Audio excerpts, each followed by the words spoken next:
technology journalist, and I'm based in Brussels, so I'm looking at the whole policy side of this from an EU perspective and what can we do better on a whole EU scale. So we're going to focus a little bit on that. But first, let me introduce our extremely knowledgeable panelists. We have from ENISA, the European Union Agency for Network and Information Security, Konstantinos Moulinos. Next to him, we have Cybersecurity Advisor from the Information System Security Association, ISSA, that's Hadi Khoury. Next to me, we have Jan Zorz, who is Operational and Engagement Program Manager from the Internet Society. And finally, Bill Mertka, Tech and Ops Committee Vice Chair of EENA. Bill, I'm going to let you kick off by setting the stage for us and telling us what is the current landscape like in terms of cybersecurity. Okay, thanks, Jennifer. I appreciate that. Yeah, so there probably are some people in the audience perhaps who might wonder why we're having a panel about cybersecurity and emergency services. Maybe a lot of you are already well aware of why we're doing that. But I think what's really important to understand is the transition. You may have heard the term, and we'll talk about it throughout the conference, of next generation, or NG112. Anybody who caught the AI panel just before this one heard one of the speakers talk about the use of multimedia, introducing all sorts of new types of technologies and data to get data into an emergency services center. PSAP, whatever you want to call it, command center. But it's important to understand that the underlying technology that makes all of that possible is IP-based networking, right? To this day, whether you're talking about a PSAP in the United States, a control room here in Europe, the vast majority of information that arrives at those centers is a traditional telephone call coming over traditional networks. What we're talking about, whether it's NG911 in the United States, NG112 here in Europe, is about moving those traditional networks out of the way, which carriers don't want to support anyway, and replacing those with the type of near ubiquitous IP communications we all certainly use today on our cell phones. Most other enterprises and other verticals take for granted. It's about moving public safety in that direction. Well, with all the obvious benefits that come from making that transition, there is also the potential added risk that goes along with the potential benefit of making sure that security is baked in from the beginning, that you're thinking about in this new environment, new networks, new technologies. What do you need to do to be secure? Protect data. We heard a lot already this morning about data privacy and some references to data security. And I think what we'd like to be able to discuss with everybody this morning is what's the context for all of that as you make the transition, because it's an inevitable transition. It's going to happen. The service providers who you're dependent upon for phone calls today, in a couple of years across the globe, nobody will be delivering traditional telephone calls. So we're all going to have to be familiar with this technology, how to protect our data, our customers' data, the public's data that we serve. The good news I think that we're here to deliver is that not only are technologies available to provide some of that security, but business processes that you're well used to, risk management and other sorts of disciplines that we as public safety practitioners practice and are comfortable with every day will be there to serve us as we try to build out these new infrastructures. Okay, Konstantinos, tell me a little bit about this from a network point of view. Yeah, I wanted to clarify, first of all, that ENISA is the Center of Excellence Cybersecurity for Europe. And as such, we receive every year cybersecurity incidents which impact the telecommunication providers across Europe. And indirectly, we receive also incidents that affect the emergency services across Europe. As such, from that perspective, I would say that we are far away from, at the moment, from the cyber element to be the #1 threat against emergency services at the moment. And by far, the #1, at least for the last year, it is the physical phenomenon. Especially, we have noticed an increase of almost 50% in the incidents which impact the emergency services. And we consider this is due to the big fires which happened last year in south of Europe, especially in Spain, Portugal, and the south of France. Another interesting statistic, I would say, as I said before, as we collect information, we have identified the most prevalent root causes for these incidents, and as I said before, the most important one is the natural one. The second is the system failures. By system failures, usually we mean, when a web server doesn't function very well, or a system goes down for different reasons under cyber attack. And only one we have identified as a coming from a malicious action. So this is the one side of the coin. I don't want to get the people be afraid of the internet on the one hand, but I have to also mention that attacks against the telephonic denial of service attacks become a kind of a trend when we are talking about cyber attacks. And this is the case, for example, in the attack against the Ukrainian grid, power grid, where everything started by an attack to the PBX of the company. So in the future, an attack to a country, which might start from an attack to the emergency services, it's not a fiction, I would say. And finally, I would like to mention that the emergency services should be considered as an integral part of the analysis that these days is taking place as regards the hybrid threats. Hybrid threats are threats which combine different elements, including the cyber, when attacking the critical infrastructures of one country. Okay. Thank you. Well, Konstantinos has raised some interesting issues there. Hadi, I want to turn to you. I mean, when people think of cybersecurity, they often automatically think of cyber attacks as the flip side of that. But you mentioned sort of system failure or telephony failure. I mean, couldn't this also be seen as a security element because it's security of supply? So maybe you could tell me about what is security and what are risks around security? This is a very interesting question. And I believe that as cybersecurity professionals during the 15 last years, we misled audiences by using this word. Why? Because security is a state, okay? And security has a lot of psychological implications. I much prefer using the word digital risk.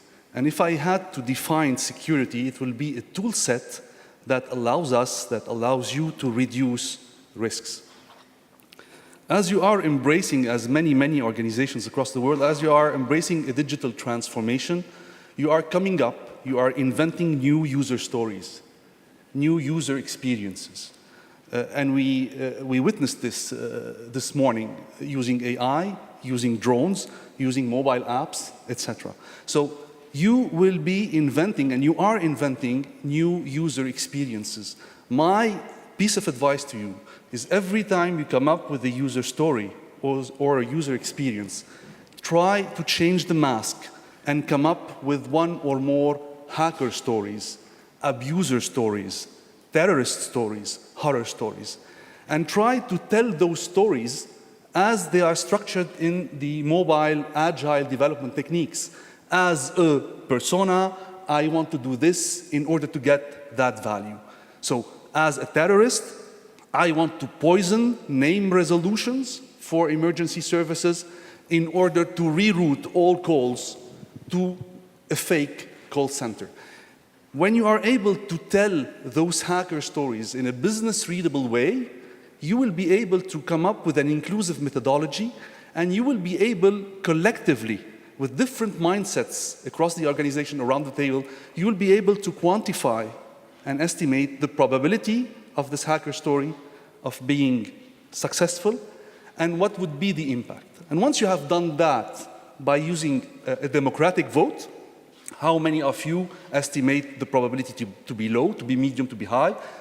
What's the impact, the induced impact? Once you have done that and you agreed upon that, you can focus during the first iteration on the red zone hacker stories, which are high probability, medium impact, high impact, and then see what sorts of guidelines, what sorts of security mechanisms, what sorts of encryption techniques, intrusion detection techniques can help detect, delay, or stop those hacker stories. So it's really a question of risk analysis and risk mitigation. I mean, what you're suggesting sounds a bit like know your enemy.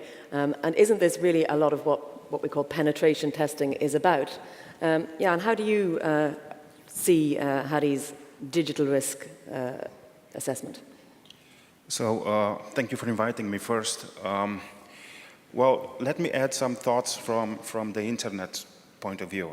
I'm not coming from your world, I'm coming from the internet world.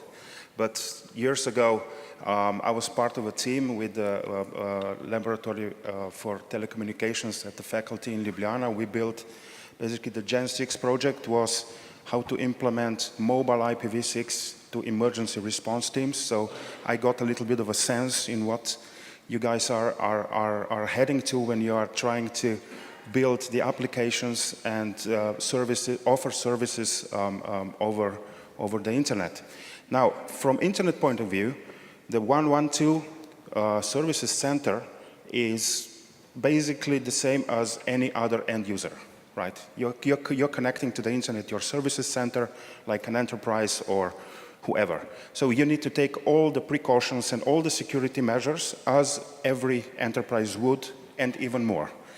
But let me focus a little bit on the critical part of this story. So if you offer services, over-the-top services, like for example, now I was shown by the LTFE guys that they now evolved this Gen 6 project into 112 application that they are showing up there in their stand, where you press the button and it connects over the internet to the 112 center and tells your location and everything else, very nice stuff, WebRTC call and things like this. But you need to understand that somebody from the internet can execute a denial of service towards your services center. And in this case, this application would just not work. And this is considered sort of like a critical service because somebody can be dying somewhere on the street and this thing would just not work. So in the past, denial of services attacks were executed by spoofing the IP addresses and then sending a huge amount of data to one target. These days, we have enough IoT devices that are wide open on the internet. You don't even have to spoof the IP addresses. You can just instruct all these broken devices on the internet to send enough data to one target that this target gets off the map of the internet. It's basically you cut the target off the internet. And if that target happens to be 112 center, then we have a problem. You need to understand there is no quality of service over the public internet. You can do it in your network, but you cannot do it over the public core of the internet. There is no such thing. And for this critical services, you guys you are probably used to have some sort of a quality assurance of a preference in your traffic. Over the internet, no way. So we need to find ways how to mitigate all these issues because, okay, we were able to prevent denial of service attacks sometimes when people use the technique of spoofing IP addresses. These days, when they're attacking you from the valid devices with valid IP addresses, there is no way how to distinguish an attacker from the valid session that is done from a valid device, because all these devices are legitimate devices on the internet. And we still need to find solutions how to mitigate all these risks, and I hope that we will find them somehow. Currently, I have no idea how to solve these problems, but we will have to do something. Well, I am going to ask you. We're going to solve it by the end of this panel. Let me turn, Bill. How well prepared in general are PSAPs for the various threats that we're hearing. I mean, as Konstantinos says, it's not necessarily cyber attacks. Right. There's a lot of human error in there as well. Yeah. Well, and that's a great question, you know, and I would be tempted to say that it varies by geography, but unfortunately it doesn't. It doesn't matter whether you're, you know, in my home country, the United States, whether you're here in Europe. Certainly in the market I know the best in the United States, PSAPs, in my opinion, and I think there'd be people in the audience who would agree, who I know are here from the U.S., are woefully unprepared for this change.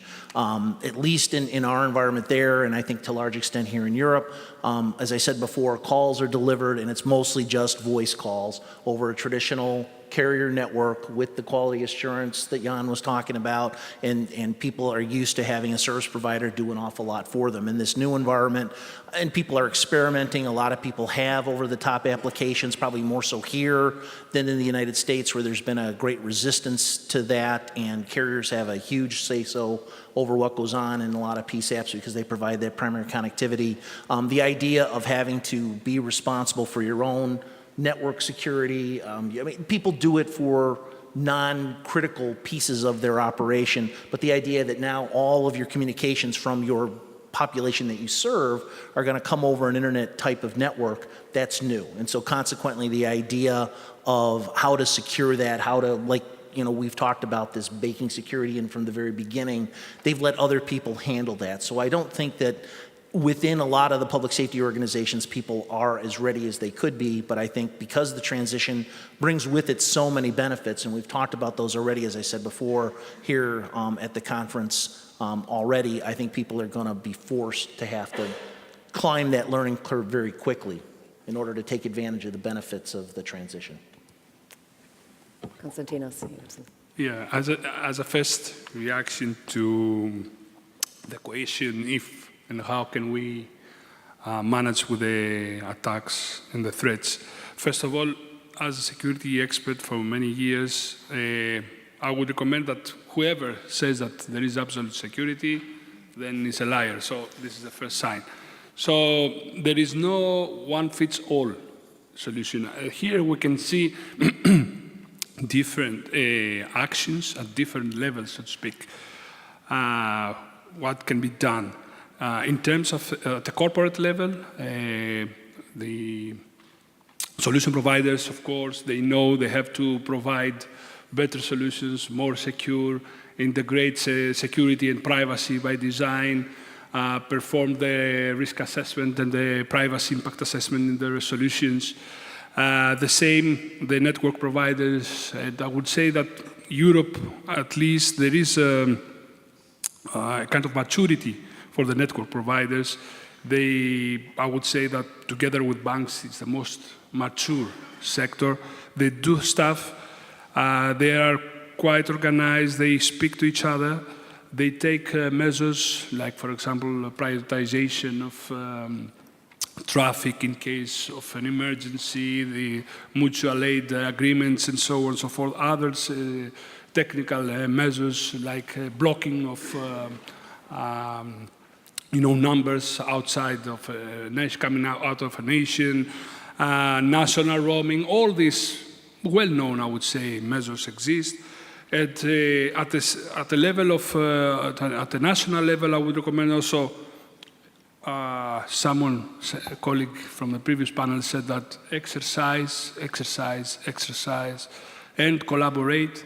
And at the European level, I would say, because as I said before, we represent European Union, to share information, to trust each other, and the member states it's better that they come together more regularly and exchange information and try to find common solutions instead of trying to impose, their own specifications to each other. So they have to, and everything starts from trust at this level. So we have to do stuff. We can do stuff. We can apply what we call in cybersecurity defense in depth, which means we don't have absolute solutions, but we can take different measures and mitigate different risks. But there is no absolute solution in the end.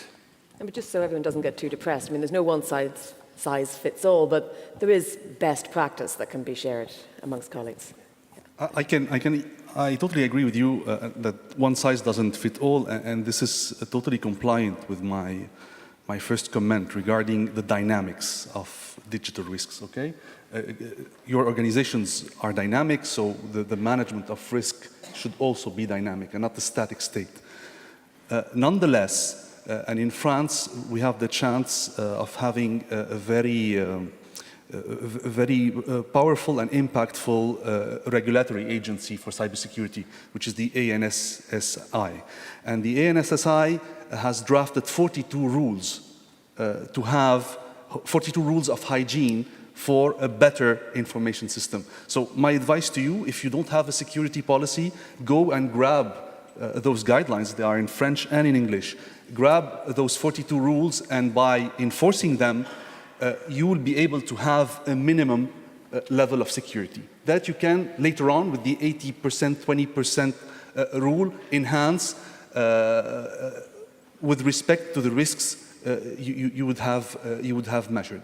This is one part of the answer. The other part of the answer, security falls into several categories. You have technical measures, you have governance and organizational measures, and you have contractual measures.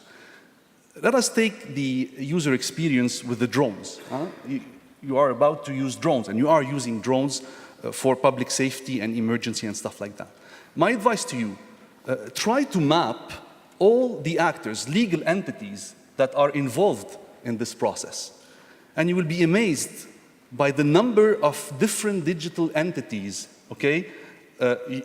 Your own entity, your own ISP, the telco operator, maybe the drone operator, because it is able to push firmware updates remotely. So draw this cartography of actors, and here you will see that certain security measures you will be able to implement them internally, and others you will need to transfer them to those external actors with whom you entertain strong interdependencies. So make sure that you apply this communicating vases principle.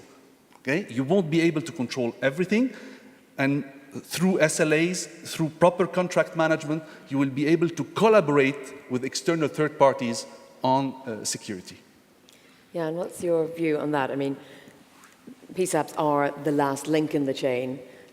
So, you know, it's all about managing third-party risk. I mean, that's obviously very difficult, more so than if it was everything in-house. Yes. But what I'm lacking here in this discussion is, okay, we're talking about security.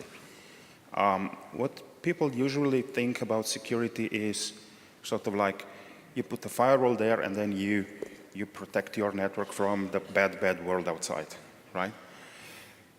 There are also other aspects on the internet of security. For example, the thing that is not discussed much, especially in non-internet circles, is routing security.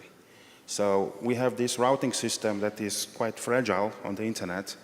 That was basically, you know, to be really honest, the internet grew up in a very open way where people can do basically whatever they want. We call it permissionless innovation. That's why internet is what it is. It's a big success.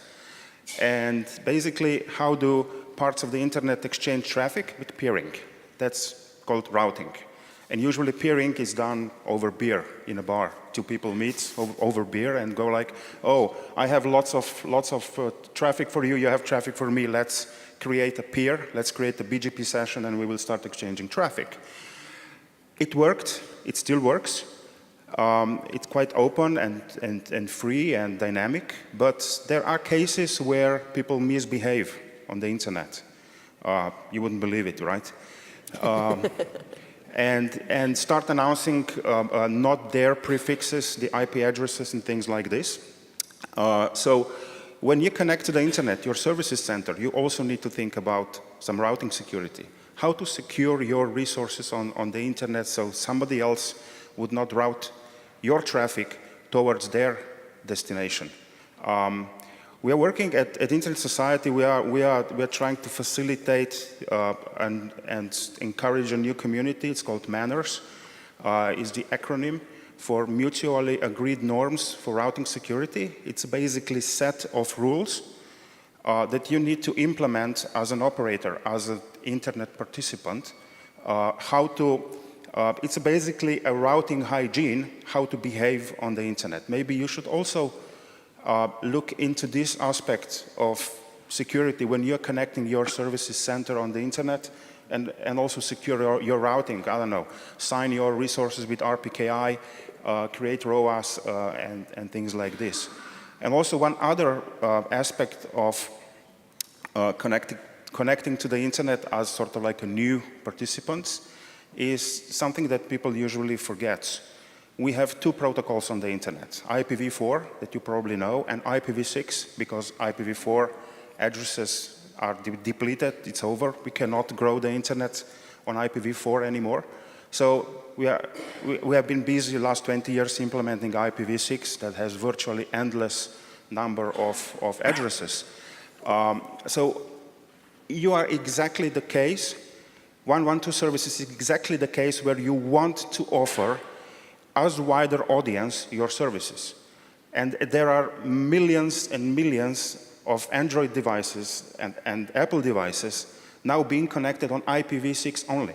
For example, T-Mobile USA, these days they have 80 million phones on IPv6 only.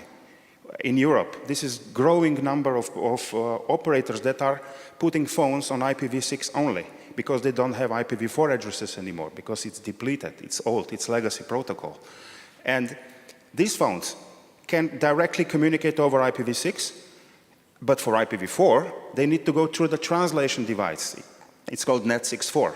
That translation device breaks many things.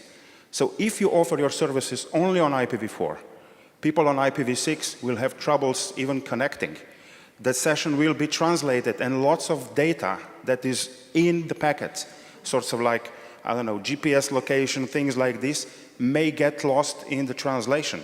So when you're designing your network and your services, design them for both protocols, IPv4 and IPv6, and make sure when you connect to ask your provider to offer you both protocols, otherwise you would be offering services just to half of the internet.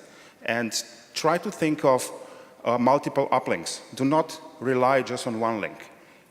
In internet we have this great feature, it's called BGP, and you can get your resources and connect and basically send data to different operators and have some redundancy. We are talking about critical services, aren't we? Okay, yeah, Bill. Yeah, I thought it might be beneficial, especially since a couple of the speakers already mentioned something I would hope we would mention before we broke up, and I'm glad that Konstantinos talked about defense in depth and Jan talked about firewalls, right? For anybody in the room who's not an IP network professional or hasn't done this forever, especially people who are doing this at a PSAP, I'm sure a lot of you are in the situation that I was going to mention that Jan already brought up, which is security meant deploying a firewall and you pretty much felt you were done, right? That perimeter defense model of security, which was what most of us were used to, doesn't exist anymore, right? This idea of defense in depth, the idea that you're going to have breaches and you have to have things in place, new technologies in the threat intelligence world that use AI, that do things that can detect things in terms of intrusions and try to apply remediation. There's a lot of people, you know, I don't know if you knew or not, we are going to ask everybody what BGP means before you can get out to lunch. I'm kidding. But obviously for people in the room who don't understand routing protocols or have not had to deal with them or the security aspects of routing or the way that the internet works, I happen to have worked in my past for one of the major internet backbone providers. I can certainly vouch for how peering was done in the early days, and it's exactly as Jan described it, and a lot of that still goes on. You'd be surprised how small the community is and how informal it is. But hopefully what you're hearing from this, those of you who don't do this for a living, is that this is a whole new ballgame for those of us in public safety. This is not what we're used to. This is not like my network went down, call my provider, the service provider delivers calls to me and asks them to try to fix it. It's going to require a level of savvy and understanding not only about security and security processes and risk analysis, but it's also going to involve having someone on your staff who understands this detailed technology that you've heard Jan and the other panelists and speakers talk about. So, I mean, if nothing else, if you walk out of here realizing that security in the future for what we're trying to do with the transition is a heck of a lot more than just installing a firewall or a session border controller for VoIP, then we've at least accomplished something. Well, Bill, let me ask you then, if historically, whether there's been this fear of all these cyber threats out there and the almost daunting task of good cybersecurity and hygiene, whether that has caused PSAPs to just say, hey, no, look, we won't adopt a new technology. Has that been the case? I certainly have seen that. You know, there may be people in the audience who disagree, but certainly in my geography in North America, there's been a lot of resistance to letting internet, and that's the other thing too, you've heard this panel, folks, talk about internet connections. There are people in this audience and across the globe who have been reticent to do what we in the community have called ESI nets or emergency services IP networks, which are really nothing more than private IP-based networks that are really, you know, kind of hermetically sealed off from the rest of the world. We're talking about the inevitability of connecting to the global internet to do what we have to do. And I don't know if there are people in the audience who will stand up and admit it, but I certainly know PSAP managers globally who get the willies when you start talking about that. This is just something that people have not been used to and have been very reticent, I think, because of a lot of these fears. Yeah, to build on this, we cannot make the ball stop running, so to speak, and the ball is the world. So with this, I mean that we cannot stop technology to be evolving. It's good to have drones, it's good to have artificial intelligence. The only thing that we need, as I said before, it's our responsibility, anyone from its own part, so to speak. As Hadi said before, you know, before deploying a new technology, you have to do your risk assessments, to build your risk scenarios, build in your technology with security features from the beginning and privacy features from the beginning. Every different stakeholder should take its own part of responsibility, and this is the ENISA, so to speak, common position that we have to adopt new technologies, but we have to collaborate in order to reap the benefits out of these new technologies. Okay. Hadi, the onward march of technology is inevitable, is it not? It's inevitable, yes, but we need to instigate trust. If there's no trust, there's no digital transformation. So this is why we should collectively thrive towards a secure digital transformation. We have been using fear, okay, to raise awareness regarding those issues. And when we look at the techniques of persuasion in psychology, no one forbids us from using fear. But if you use fear without giving instantaneously the means at your reach that you can implement in order to stop this from happening and to fight this anxiety, you will induce paralysis and not incentive. So this is why what we are saying is that you need to train to muscle up your imagination and to come up with as many hacker stories as possible. And then you need to concentrate on a subset of those during the first iteration of maturity, the first year of maturity, and go grab from ENISA's website, from the ANSSI, French ANSSI website, from NIST, the NIST in the US has updated 2 days ago a very good framework with a lot of security techniques and measures. So the tool sets are here, but the main challenge is to have a proper governance and to agree on the risks collectively you want to address. And go beyond this one teammate play. Okay, you need to collectively fight against threats. Okay, and this is extremely important. This is why you need to come up with business-readable stories. And once you agree on that, things will go much smoother later on. Okay, Jan? So while I'm listening to this discussion, several thoughts are going through my mind, and I see a peril here, if I use this ancient word. So the internet has become a success like it is today because it is basically, it offers a permissionless innovation. You can innovate, you can put on the internet whatever you want, and if it sticks, it sticks. That's how Facebook, Google, and whichever service happened.